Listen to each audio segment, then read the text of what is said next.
Now, hello everyone and welcome back to the Full-Time Podcast. We haven't been posting in quite a while, actually. I mean, it's been 8 days, but that still is quite a long time to not be posting on this football channel. And I've not been here because we are getting a new studio in my room, actually, so we'll be pumping out a lot more content. And, I mean, I actually love this, to be honest. We've got a snooker table over here, and then we've got table football. It all works. It's not just here for... Like, there are actual queues, and it's pretty cool in here. The only thing is I can't actually move and I can't actually get out. But we're back for episode 7, and we're going to talk about everything that I have not been talking about on the podcast for a while. And there's actually been quite a lot of things that have happened, because I've got a lot of things in my head that I am going to talk about, including what we're going to start with, which is West Ham are just completely falling apart.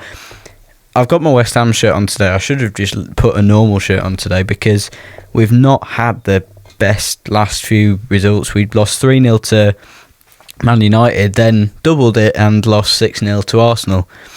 It was a completely would I say shocking result when we went 2-3-0 down. I thought this could be a 9-0. This could go down as one of the worst defeats ever. You'd think it maybe could be a shocking result for Arsenal. You think maybe I think they did it last season with especially when they played Brighton at the end of the season, where that was the game that they bottled the league, to be honest. They had a really brilliant result against Liverpool, and when they beat them 3-1, there was a lot of Liverpool errors in that, and we probably will talk about that game soon.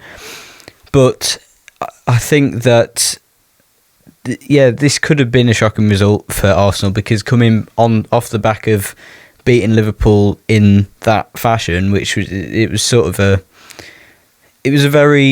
massive statement for Arsenal to win that game, because I've said before that the title race is going to become a Man City-Liverpool one again, and Arsenal are just going to slip away, and soon enough they'll just slip away, and they won't be a threat to your Liverpool and Man Cities. I think they can stay up there in the title race for a lot longer than I said, to be honest, because I thought maybe coming into this season, with how good the other teams have improved coming into this season, I thought that this isn't going to be their year again. They're not going to, surely they're not going to be doing it again.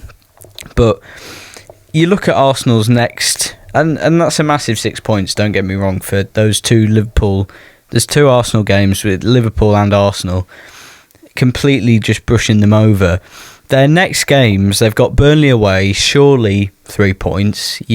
Burnley 19th now, and it could look like another yo-yo season where all 3 promoted teams go down, and also all 3 last season relegated teams come up, because you've seen Leicester are probably easy going to win the league.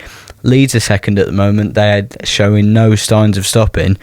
And then Southampton, who are in the playoff positions at the moment comfortably, are in with a good chance of brushing other teams over that are in the playoffs. Obviously, it's a completely different game when you play in the playoffs, but we'll have to see that. It could be another yo-yo season. So anyway, Burnley away. We've gone off topic. Burnley away. That is surely 3 points. You got Newcastle at home, which at the moment, with how Newcastle are playing, I think Newcastle turn up for games randomly. Like that Villa, when Newcastle were not on form, everyone expected Villa to win. They'd only lost 1 game at home since February, I think Villa did. So obviously Newcastle going there and beating them 3-1 was a massive statement as well to both of those teams. Newcastle at home, though, for Arsenal, it's got to be one that you win in. If you've just, especially, I think Burnley will be a fair. Don't want to. Well, actually, I do want to jinx it. I don't want Arsenal beating Burnley, but I think it'll be a fairly easy game for Arsenal, especially off the back of beating Liverpool and completely thrashing West Ham. Newcastle at home, you'd expect them to get 3 points unless Newcastle can turn up and maybe the referee as well, like we saw last season. Sheffield United away, it should be easy. They're in the next 3 games, they've got 19th and 20th place. And then they got Brentford at home, which you'd also expect to be 3 points. Chelsea at home could be an upset, London derby. It's the one game that although you think it with this one was a London derby, the West Ham Arsenal. Maybe Chelsea can stop them. I don't know. I don't think they're going to. Then the big one, which is Manchester City away, which could be, at that point in the season, it could be where Man City are top, 3 points clear, and Arsenal are behind them with all the points that they could pick up in their next 2, 3, 4, 5, 7 5 games before that. And then they've got Luton at home, which should be a win. Unless they're coming from like a Man City thrashing and they've got no morale or confidence whatsoever, then surely they'll beat Luton at home. But you can tell in the last 2 games how Arsenal have been playing that they do. Having a rest for their players is probably what helps them the most, because they had that. I mean, all teams had a break, but it does help Arsenal a lot because they are a young squad. They've not got the best squad depth in. Well, they're not like top 10 squad depth in the league, I'd say, at the moment. And having their young players who are playing every single week, including midweek, including FA Cup and Carabao Cup, having that rest, I think, was vital for them. And coming back from it, beating Liverpool and thrashing West Ham does show that quite a lot. And Arsenal are still a work in progress. I think they do probably still need help in midfield, just because I don't think Havertz and Odegaard work well together still. I don't think Declan Rice is linking up as well as he could with other players in the midfield. And whether they still need to sort their attack out is something you can't really say after 6-0. But, it's something that we will pounce on the opportunity of talking about if they have a slip up against like Burnley or something when they play them next. They won't, but anyway. I still don't think Arsenal win the league. If I know they've had a good lot of results, but they did last season, didn't they? And I think Arsenal will stay in the title race for longer than they did last season, definitely. I didn't think they would, and I think that would be an achievement for them. I know after those results where they lost to West Ham, then lost to Fulham, was those results, and then everyone was saying Arteta out. They definitely need to keep Arteta. I think it's one of those where what he's done with Arsenal, you have to keep him for a while, unless everything goes to bust and they start losing every game. You still need to keep him. And no, I think Arsenal probably stay in the title race for quite a while, especially with their next few fixtures. They've got a good looking run after this, and they've got the results that could knock them off balance a little bit out of the way. Liverpool, definitely, because Liverpool could have gone even further up at the top, and then West Ham, which could have been, because they did it earlier in the season, another defensive masterclass from West Ham, but it was a complete shambles. And Arsenal going into next season as well are in a good position because they can get in really good signings. Their young squad is no signs of them leaving, or no signs of any of them getting too old because they're too young. They're not going to bloody retire or anything, are they? So they can get in all these good players, and then also Klopp leaving Liverpool could be a domino effect for the next few years. Maybe Pep leaving, it could be a domino effect for the Liverpool players to well, carry on with Klopp and leave as well. But I think they need to pounce on the opportunity, especially in their next few games. They need to get the easy points out of the way before they play, obviously, Chelsea and Man City both in succession. That's the word. But yeah, they've still got the Champions League, right? I don't think they'll win it, but if they can turn up for games like they do against Liverpool, like they did in the Champions League already, the Sevilla game, the Lens game, where they absolutely thrashed teams, then you never know. You never know. I don't think they'll do it. Obviously, they're not going to win the Champions League, but they could get far. They could, but they won't. So we'll shift the focus onto West Ham, because I'm not going to talk about a lot. There's a lot I could talk about, but this still, actually, we were on the unbeaten chart probably a month ago, at the start of the year. We were like one of the 10-15 teams unbeaten or something, West Ham, but they were all draws. There's not anything special about draws, but we've not won this year. The last win was on the 28th of December last year against Arsenal, where we beat them 2-0 with our lovely defensive masterclass that we completely threw to crap this game. And also, we played something that I realised was that we played Johnson, who is a young, really youth player right back, at left wing, when we have Cornet sat there thinking they've paid, was it 18 million for me, and this player's been put on the left.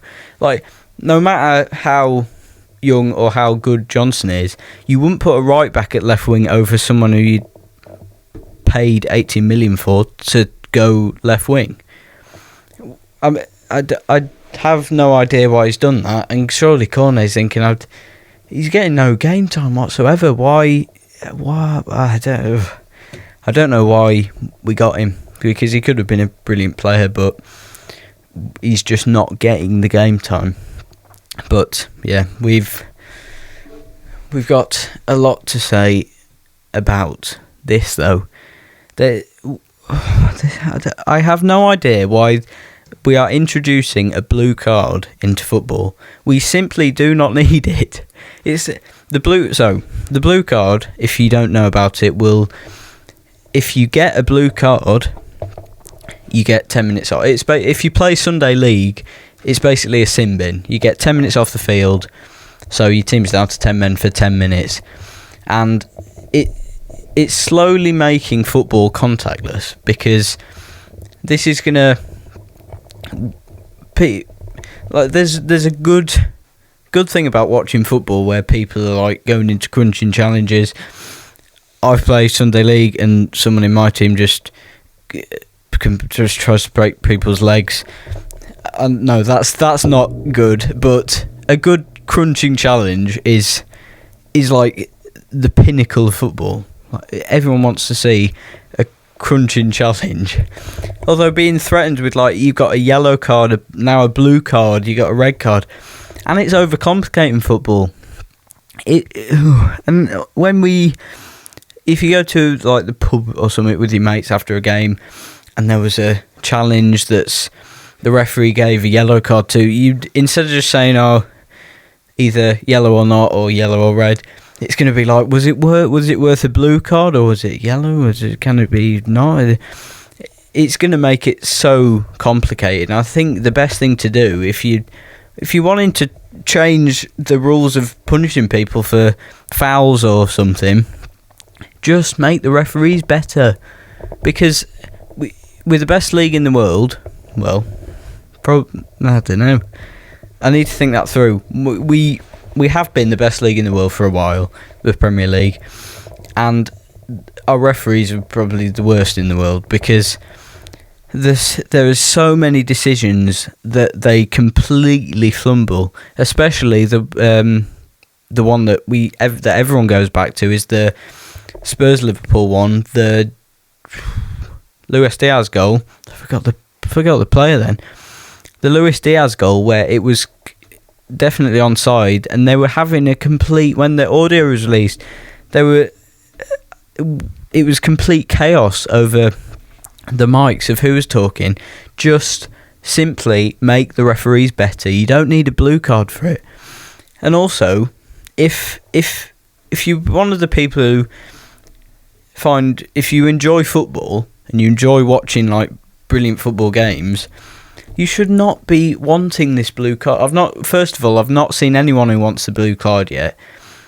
But if you're someone who enjoys football, you cannot want this blue card, because what you're going to have is one of your team will get a blue card, and that team, your team, will just be defending for their lives for 10 minutes, because that's what teams do, unless you're Spurs with Postecoglou in that Chelsea game. That's what teams do when you go down to 10 men. So that's not like enjoying scintillating football, is it? It's not fun to watch. It's so it's not going to be enjoyable, and there simply should not be a blue card. I've not seen anyone who wants a blue card yet. It's like just trying to complicate football even more than it already is with all the referee stuff. And like even Arsene Wenger, who's trying to get rid of throw-ins and do kick-ins instead, because he thinks that when you get a throw-in, basically one of your men is off the pitch, so you're basically down to 10 men. I'm sorry, if my team gets a throw-in, we don't think, oh crap, now we've got 10 men. The throw-in's better for your team, and kick-ins, you may as well just have a free kick on the line. That's basically what a kick-in is. Just complicating everything when it doesn't need to be. You can just make the refs better, and then they'll get the decision right without needing to go, blue card, it's 10 minutes off. No need. No blue card, please. Thank you. And I think this is quite recent news, actually. There has been other things. There has been obviously the Champions League, with Man City going 2 goals ahead against Copenhagen, easily going to win it because they're at home next leg. I think it was... Did Bayern Munich lose to Lazio 1-0 with they did, with a red card on Upamecano. That could be a interesting one, because I think I said that... No, I said Real Madrid will win the Champions League, but I think I said that Bayern Munich will be probably in the final against them. And you never know, they could be going out in the round of 16 as well. And then I think Galatasaray won 3-2 as well in the Europa League, round of 32 actually, because they would have come down. They won it with Icardi, I think, in the 91st minute, which seemed like a good game. There's still another leg, but yeah, some very good stuff going on. And then obviously, sadly, Aston Villa losing 2-1 to Man United, which is sad, because it means that Man United have now got confidence going into the end, what would you call it, the end leg of the end third of the season. We'll go with that. But there is more news, and there is recent news actually, that Mbappe is thinking of leaving, wanting to leave for nothing, really. He's going to leave PSG for absolutely nothing, and it's not been confirmed, because it's obviously not been confirmed until it actually happens, but it just has to be Real Madrid that he's going to go to. You can't really imagine anywhere else that he's going to go to. He'd just be perfect for the Real Madrid team, and it would be a ridiculous team if he did go there, because they've Jude Bellingham, they've got Vinicius Junior, Mbappe. It's going to be a team for the future as well, because I think Real Madrid have gone with their signings, and the people that gone with their signings really well, because they're setting up their team for the future to just be unstoppable. Jude Bellingham we've already seen how good he is. Vinicius Jr. scored obviously the goal in that Champions League final against Liverpool to win the Champions League, and it's going to be a ridiculous team if Mbappe goes. And also it would give La Liga quite a bit more attention, because I think we saw obviously more people are watching La Liga because Jude Bellingham is there, not just because he's English, but because he's a brilliant player and because of what he's doing in the league. If Mbappe goes, then definitely La Liga will get a lot more attention. Although on the flip side, Ligue 1 will get no attention, because they've lost Neymar, they lost Messi, and they're now probably going to lose Mbappe. And we saw how good Mbappe was at the World Cup, especially in that final, with 4 goals. If you count, I count penalty shootouts because I've scored in a penalty shootout, so it always counts. And just how he didn't win the World Cup with 4 goals in the final must have been like heartbreaking for him, but it's how football works into it. And obviously the World Cup isn't everything. I think with performances, you're not particularly up against like the best of the best. That's the Champions League simply, and he's not performed really well in the Champions League because PSG don't perform very well in the Champions League in general. So there is Man City in the mix as well, of teams who could get Mbappe, and some clubs just might find the money. Well, talk about money, Chelsea aren't going to get him. Newcastle, if Newcastle offer like 150, 200 million, then I wouldn't blame Mbappe for just saying, yeah, Newcastle then. But even Man United, I don't think they'll get the money for him, but just the sort of status you get going to Manchester United, you could be a small prospect, go to Man United, and you'd automatically, I know it will come with pressure, but surely Mbappe is used to it. He's played in 2 World Cup finals. Could you maybe say that Mbappe is the best player in the world right now? I wouldn't say so. I don't think I had him in my team of the year for my vote, which people got very angry about. Not just him, but also my Johnny Stones pick, which I definitely do regret now, but it's something in the past now, isn't it?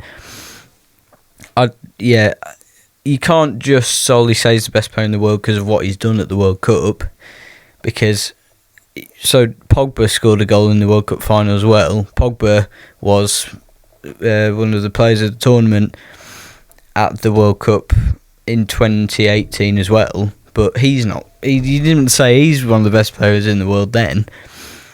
But no, quite a lot has been happening, and we will be back in the studio very soon, and probably been here for quite a while. So cheers for watching, everyone. That was season 2, episode 7, and please subscribe as well down below.